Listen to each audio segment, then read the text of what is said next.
Ce corps a été ramené d'Arabie Saoudite. C'est là que cette jeune femme travaillait comme domestique. Son cadavre est décharné, pourtant sa famille montre des photos d'elle en forme avant son départ il y a moins d'1 an. Pour son mari qui ne veut pas apparaître à l'écran, il ne s'agit pas d'une mort naturelle. Lors du dernier contact téléphonique, elle a dit « Je ne sais pas où je suis ni quelle est mon adresse. Je ne serai bientôt plus parmi vous. Prenez soin de nos 2 enfants. »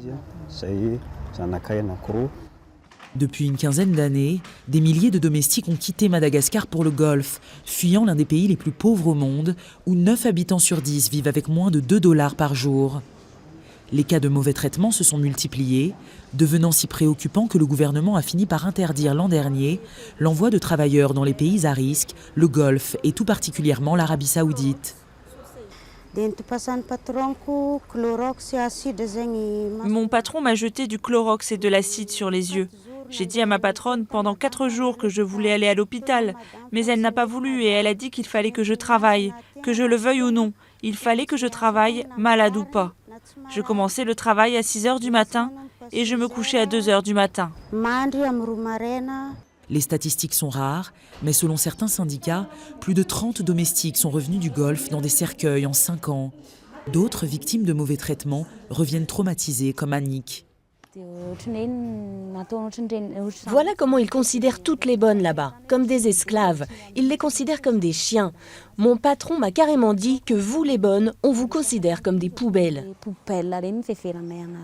Malgré l'interdiction de départ des travailleurs migrants, un réseau clandestin continue d'opérer.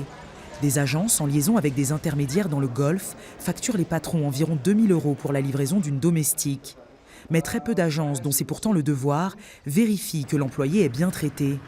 Les autorités malgaches se disent impuissantes. Nous n'avons pas de moyens pour pouvoir contrôler sur place même.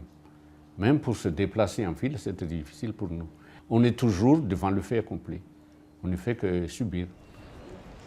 20 à 30 domestiques reviennent toutes les semaines, désemparés comme cette femme, sans aucune aide de l'État.